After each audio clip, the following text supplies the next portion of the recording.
in Los Angeles, we have laws that prevent or say that it is illegal to murder somebody. Has that stopped murder from taking place? No. The homicide rate in Los Angeles is very high. Every year in Los Angeles County, somewhere about 1,000 or 1,500 people are murdered, homicide, even though there's laws on the book that say it is illegal to murder. And the same thing is true in many other areas, that even though there are laws on the book, conventions, treaties, declarations, at the international level, they're merely guidelines on how nations and individuals need to behave in order to make where we live and how we act be a more decent process. So, talk about how our government doesn't seem to support the United Nations and then blames it for being ineffective. I mean, what kind of double standards are we working against? And if you wanted to tell people now something, I guess it would be to start reintroducing themselves to the United Nations and support it and not forget it and not let these guys trivialize it. I think the answer actually is in the question. Is the UN has been trivialized and denigrated. Trivialized and denigrated are actually two different things. Because after the UN was formed, the people who are isolationists, and now they're called neoconservatives, there used to be an organization called the John Birch Society. And the John Birch Society, which still functions, they would put signs up all over the country, billboards, and would say, get the U.S. out of the UN and get the UN out of the U.S. They hated the UN because they thought that the UN was essentially a communist plot. Now, it's true the communist nations were all in there. And so, from their point of view, they were a communist plot. Now, the Israelis, the UN actually assisted in the formation of Israel as a country and gave legitimacy to the statehood, the nationhood of the country of Israel. But many Israelis, well, people that support Israel, don't like the UN because they say, oh, it's an Arab plot.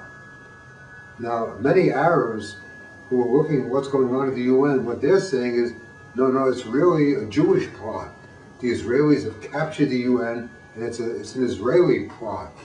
And then there's these other people in the developed countries who are looking at the UN, and what they're saying is, it's all these underdeveloped countries, these funny people from Africa and Asia, they come and they take our parking spaces, and they wear these funny clothes, and the UN really is a plot of the underdeveloped countries.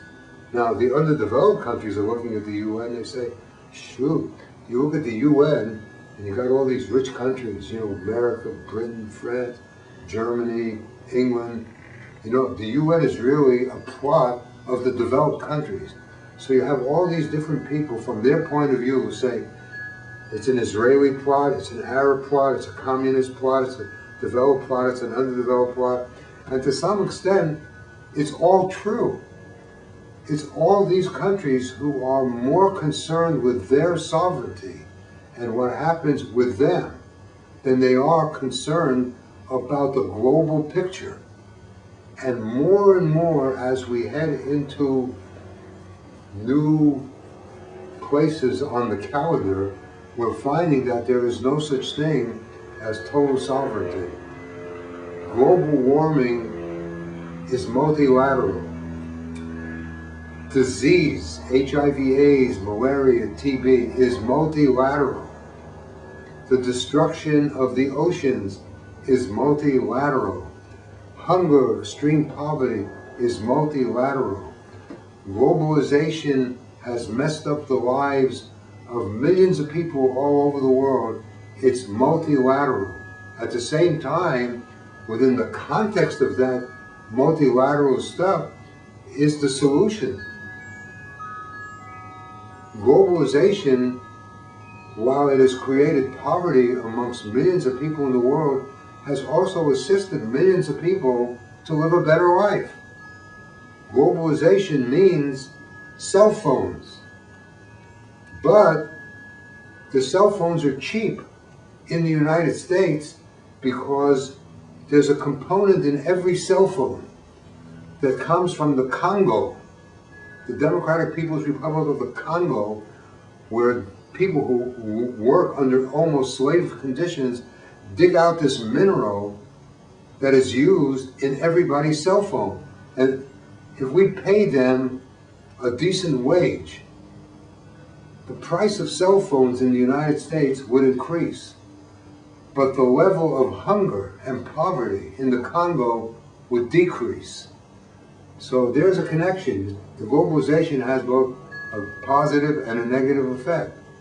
But the most important thing about globalization today and the United Nations is that we have the technology today to work together, nations and people, on our planet on behalf of making positive change. We now can do a concert on 7 continents called Live Earth and have people in the entertainment industry talking about the danger of global warming, and billions of people are watching it. They're not only watching it, but people going to house parties all over the world to talk about the issue of global warming.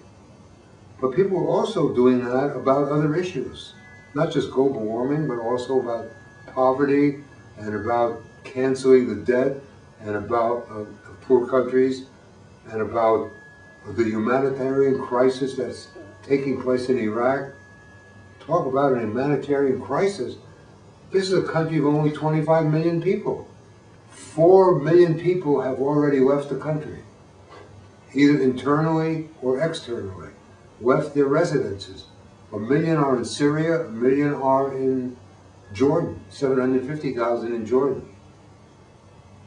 Well, that's mostly the doctors, the teachers, the lawyers, the middle class has left the country.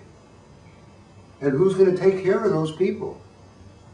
Who's going to take care of the millions of refugees in the world, most of whom, 80% of whom are women and children, who are the victims of violence and war?